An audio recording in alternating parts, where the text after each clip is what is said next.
very excited to begin our Daily Faceoff Olympic coverage with a very, very special guest. They say that the top 0.1% of athletes in their sports become professionals in that sport. And I don't like to do math, but it's a much, much smaller percent that end up representing their country at one Olympics, never mind three, that end up winning one gold medal, never mind two. That is what makes our guest today so special. Rick Nash joins us. Rick, thanks for your time today.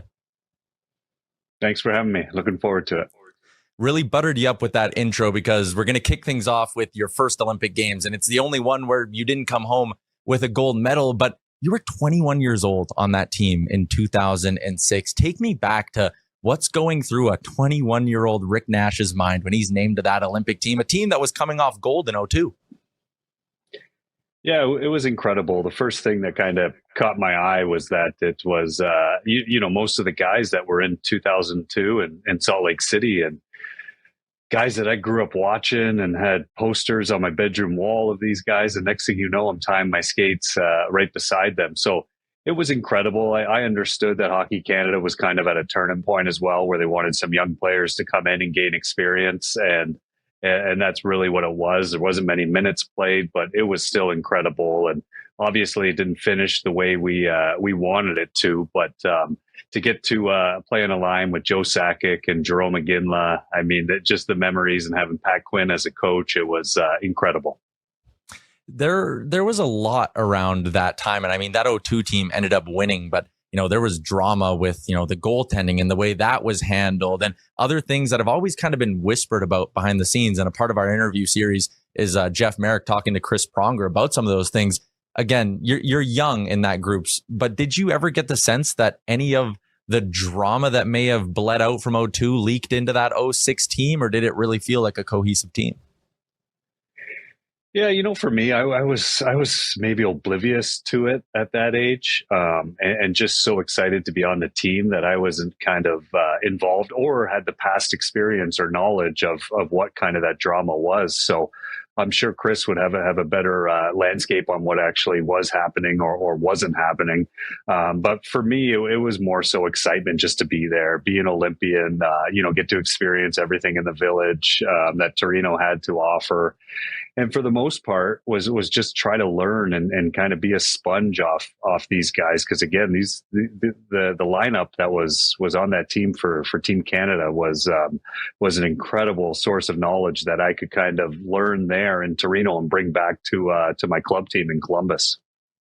So obviously, things don't go well. You guys bow out early in 2006, and then 2010 rolls around. And I mean, forget the pressure of just trying to bounce back off of that showing in 2006 as a collective group. But now you get layered on that it's in Canada. And I mean, again, the pressure is just amplified tenfold in that sense.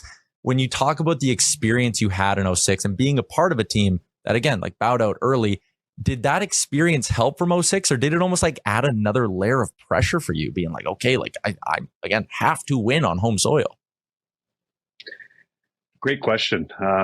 It almost felt, to be honest with you, it almost felt awkward going back to Canada after 2006. It felt like everyone was so disappointed. And, in Canada, when you get to international stage, there's only one medal that they're worried about. And obviously that's a gold. So, I felt the pressure for sure. And I remember going to the World Championships in between. I'm not sure if it was once or twice in between there, but, I remember it was almost a buildup going to those tournaments and gaining more experience and more, kind of an edge at the international game and finding out kind of what these other countries were doing to catch up to Hockey Canada.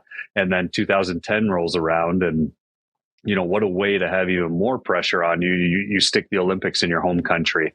And I truly feel that Steve Yzerman did a great job. He was the GM of that team in 2010. And I remember one of the first meetings was him coming in and telling every player to check your ego at the door. You're going to do different jobs, different assignments here that you're used to with your club team. And he said, let me take kind of all the pressure on my shoulders, and you guys just worry about playing hockey. And I feel like that happened. And I feel like once we did win that gold medal, the weight of the world was off our shoulders. And, but you are right. There was so much pressure that we tried to downplay to the media going into that 2010 Olympics.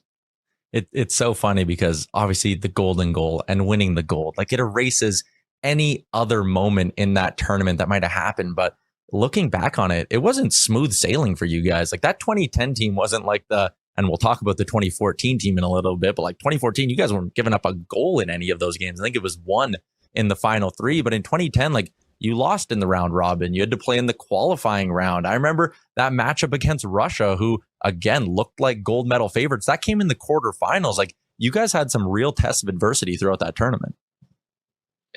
Yeah, and even going into the semifinals game, with a tie up on a late goal and then or to come back right at the end. But the two things that stick out for me that are funny enough, as we talk about what we're talking about. Number one was one of my most favorite games I've ever played in my career, was that quarterfinal game in Russia, or against Russia. Sorry. I've never heard an arena so loud in my life during that quarterfinal game.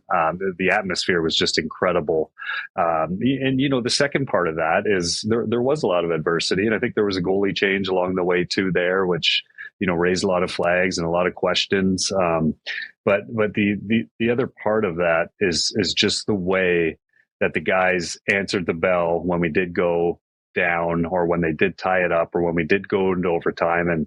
And I've said it right after the game, and I'll say to this day that the story was already written before the game even happened, with Sydney scoring that golden goal. And I remember in overtime, I had a shift and I was coming down the right wing, and I pulled up right around the face-off dot, and I released a shot, and it was going low blocker on Ryan Miller. And the thought was just going through my head that I was going to have the golden goal and help Hockey Canada win a gold medal or a home country. But I'm telling you, the story was already written that Sydney was going to score that goal. Okay, I'm so happy that you brought up that scoring chance, because in talking to people and kind of going back and looking through that game, like you had that look, but I think it was Pavelski on the Americans who had a chance to end it in overtime as well. And I know you've been asked the question a lot of like what the mentality was like and what was said in that locker room going into overtime. But what about just like in your head on the bench? Like when you're sitting there, I talked to people who said that you guys were told to throw it at Ryan Miller's skates, and that was a weakness. And Babcock wanted you taking it to the net hard on Miller, and all these sort of conflicting things. But like, was there any thought? Were you overthinking anything in your mind? Were you sitting on the bench envisioning like, okay, it could be me who gets it? Or was it as simple as like, once the puck dropped, you were back to playing hockey? Well, I think it's the famous line that you hear before going into overtime, if you've ever been around a hockey locker room, that someone's going to be the hero tonight or today, whenever the game was. And, obviously those thoughts definitely creep in your mind that you want to be the one to score. But, more importantly, you want to be the one that helps your team win a gold medal. And when I think about coming off the ice in that third period and somewhat being deflated from USA tying it up, and I would have to go back and check, but I think there was 7 or 8 captains with their NHL team in that locker room. And I honestly, the one thing that sticks out is it was so calm in that locker room, and it was guys standing up, taping their sticks, kind of, changing their gear, whatever they've been doing in between a regular intermission. And no one seemed like they had a bunch of worry to their game. At least they didn't show it on their faces or in their actions. And I just remember going out there and everyone was saying the classic cliche lines of, throw it in his feet, don't pass up any shots. And you talk about the Pavelski opportunity. I mean, it just, at that moment at the Olympics, it's one game, it's one shot, it's one bounce. And lucky enough for us, we were on the right side. And being on the bench, I think if you watch the highlight of the goal, I think I was one of the first ones to the pile just after living that 2006 disappointment. It was just such a release of so many emotions that you just wanted to celebrate right away. Yeah. Like, does anything even go through your head? Like you said, you're the first one out there. Does anything go through your head in that moment? Or is it like a blur for the next like 40 minutes to an hour of your life? Well, it's a blur, but a lot goes through your head at the same time. And I know that's kind of, sitting on the fence with both sides, but I think for a lot of us that were part of that 2006 team, and I talked about it earlier in our conversation, just that disappointment of coming back to Canada and just feeling like you let a whole country down.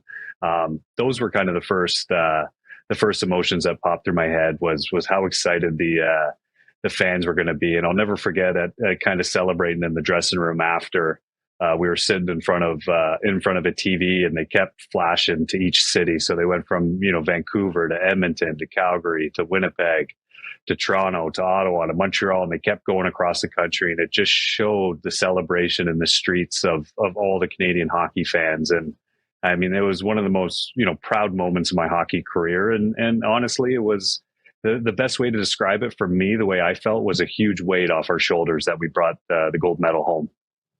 You guys were one of the final events to wrap up there, and it was such like a perfect bow on that Olympic experience. When I think back to, like, again, being a young Canadian kid and the memories that stick out to me of those 2010 games, I remember John Montgomery after his gold medal walking through the village with his big jug of Molson Canadian and just being amongst the people. Like, we're talking minutes or an hour after winning his gold medal. What are your memories of the rest of that night? Is there some moment throughout that whole party that really stands out to you in the next 4 to 6? I don't know how long the party lasted, 12 hours maybe?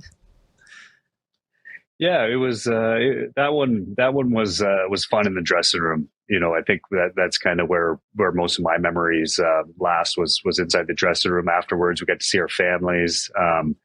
The interesting thing about Vancouver was it was honestly tough to kind of go anywhere. Being an athlete and a hockey player in Vancouver, there was just so many people around. The streets were packed.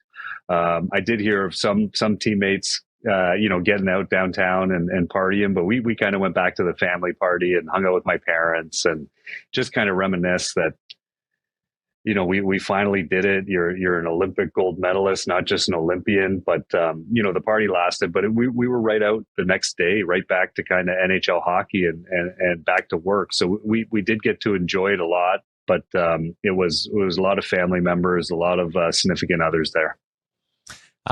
That you mentioned tough to get around and things like that. Is that where the story of Drew Doughty, being late for the gold medal game, is that where that comes from? How difficult it was to get to that arena? Yeah, what's funny is I've heard that story get asked to me so many times, and I was honestly unaware of that happening to him. And then obviously when he explained it a few weeks back or whatever he did, it seemed like only a few guys knew. And credit to them, they kept that secret pretty hush hush, and I don't think many players or even coaches noticed. Can you imagine the anxiety of like ripping through all those security lines thinking you might not make it? It's insane. That 2010 gold medal was kind of a reminder to the hockey world, the sporting world, that like it's still Canada's game. And that 2014 team kind of just took it to a totally different level. It's been described as one of the most perfect performances in hockey history, the way you guys sliced through that. And I don't mean that to like diminish the effort or anything that went into it, but like looking back, you guys gave up 1 goal in the final 3 games of that tournament. Were there any moments throughout that run in Sochi when you were kind of sitting there being like, oh my God, I can't believe like how dominant we're looking at times? Not at the time, to be honest. Vancouver was such a celebration. There were so many distractions. There was so much excitement being, right in an NHL city. Being in your home country, not really being able to leave the village. It was crazy. And then you get to Sochi, and it was such a business-like approach. It truly felt like that. Like we were there for 2 weeks to win a gold medal and get back home. And, I didn't feel like there was that many distractions. Not as many family members came. Not as many sponsor events or having to go to the Canada House and, after games and show face there. It was strictly business. And looking back and watching those games now, I mean, it really was a defensive clinic and obviously a goaltending clinic as well. But that was a totally different tournament for me, at least. I can't speak for everyone, but for me, it was just a different feel that we were there to win a gold medal, kind of bring it back again. But, a business-like approach, if that makes sense. To kind of bring this conversation in a way full circle and look at this team that's going to be going back to Italy to compete in a few weeks. You had the opportunity to play as a 21-year-old. Macklin Celebrini's going as a 19-year-old to these Olympic Games. I mean, I would ask, put yourself in his shoes. You almost kind of were, but like, what advice would you have for someone like a Macklin Celebrini who's going over at just such a young age? Yeah, I mean, an incredible job he's done. And, obviously he's an incredible player. If I had to give myself advice from going back to that Torino, or, offer some to him, it would be to try to slow things down and take it all in, and not just the hockey and being around the arena. I mean, more so around the village. You get to be around all these world-class athletes that literally do everything they can for 4 years to have a shot at the Olympics. And some of my fondest memories are kind of, sitting in the cafeteria or the dining hall, and, whether it's seeing a speed skater or, a bobsledder or whatever it might be, and just kind of chatting with them and talking with them, or, going to the common areas that, not Hockey Canada would have, but Canadian Olympic Committee would have, and seeing all these other athletes, and you start, seeing guys from other countries, and you start switching, winter coats or t-shirts or hats. And I wish I would have took that in a little more, that side of it. And because that's really what's special about being an Olympian, is it's not just hockey. It's, a bunch of different winter sports. Okay, the switching thing, never heard that before. Did you come back from any of these Olympic Games with like a really obscure piece of memorabilia? So funny enough, we were just talking about this here in Columbus. We were doing something with our GM, Don Waddell. Obviously, he was with Team USA and in Vancouver, and he was talking about a jacket that he switched. I can't remember if he said it was a Team Germany jacket or something, but I remember I have some roots in Netherlands, and I remember they always had the crazy electric orange. And I never built up all the steam to go over there and ask them to switch a jacket, but that was kind of the one that I had my eye on. But I'm telling you, just to hang out with the women's hockey team the whole time, and just touching quickly on post after that 2014 gold medal. I think we were up in the air within 6 hours on our way back to North America, and we all went back to the village, and we had a little celebration there with all the Canadian athletes, which was definitely one of the most special moments. We were all standing around outside and just talking about the Olympics, talking about the game, and then next thing you know, we're on a charter back home to North America, and it's incredible memories, and I'm so excited too that NHL players best on best are back at the Olympics. And on that note, I mean, again, it was taken from hockey fans and from the athletes themselves that the NHLers didn't get to go. How bad do you feel for, guys like Steven Stamkos, Mark Scheifele, who those 8 years we missed, like that was the prime of their careers. Like that was their shot to get to go. How bad do you feel for kind of guys in that age range? Yeah, I think it's important, and it's a great question because not a lot of people think of that. Everyone's kind of excited about it moving forward, but realistically, we kind of missed a generation at the Olympics, at least in hockey years. You talk about guys in their prime, and obviously the players you mentioned with some others too that just miss this experience and this opportunity of going to play at the Olympics and getting that chance to win an Olympic gold medal, and you feel terrible, but obviously you see both sides of it from a player standpoint, from an NHL standpoint, from a front office standpoint. I'm just glad they all worked it out, and we didn't get to miss some of these other generational talents. It was incredible to watch, and you're finally going to get to see them go against each other with their country colors on. Yeah, like Connor McDavid and Nathan MacKinnon are halfway through their careers already, and this is their first chance. I know we only got a couple minutes left, so there's a few more I wanted to rip through with you. But you talked about, the experience of going. I wanted to know a non-hockey Olympic event that maybe you've gotten to see close up that you have the most respect for. Yeah, so in Torino, everything was a little spread out. We got to go to a few other hockey games, but again, didn't catch much in Torino, and then in Vancouver. To be completely honest with you, it was so jam packed, and we honestly just couldn't go for a walk outside the village or anything. It just seemed like it was a little hectic, and the village was across the water there, or across the bridge. It was a little different, but in Sochi, it was all pretty connected, the Winter Village, and it was a great event that we got to go see the Canadian curlers. Go watch curling, and probably a lot of people wouldn't understand, but being Canadian, you always know you have a soft spot for curling, and I think there were some crazy matchups, some crazy personalities, in all the different countries, and I would have to say that curling event was a lot more lively than I thought it would be. Yeah, Mark Kennedy, who's from the same town that I am, he's going back again this year. His first Olympics was in 2010, and I am with you. I am a diehard curling fan, so I love that you gave that one a little bit of love. Your first Team Canada memory. Now, I want to flip this around from when you were a kid. Like for me, I was born in '97, so like that 2010 team was like my formative years as a hockey fan. Those are some of my first really, really good, strong hockey memories. But what about when you were younger? Like, what were your first memories growing up of, watching Canada at these kinds of tournaments?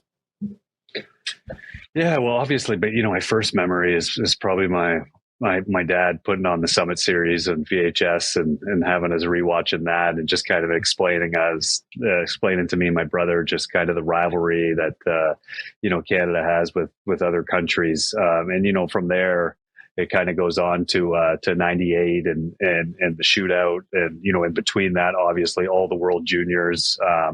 It's funny living in the US now. It's the World Juniors just doesn't get the same feed or the same love that it does back home. And I'm trying to teach my kids now, my young hockey players, just the meaning of the tradition. I truly feel it's a tradition in Canada on Boxing Day to wake up and get ready for World Junior Hockey. And moving on from there, it was obviously '02. I remember I was playing with the London Knights, and it was an afternoon game, I believe, in Salt Lake City. And we were all hushed around the TV in the trainer's room watching that final game.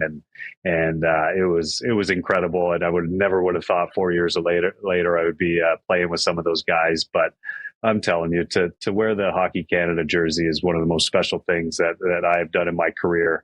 And growing up, it was only a dream, and I was lucky enough to live that dream out.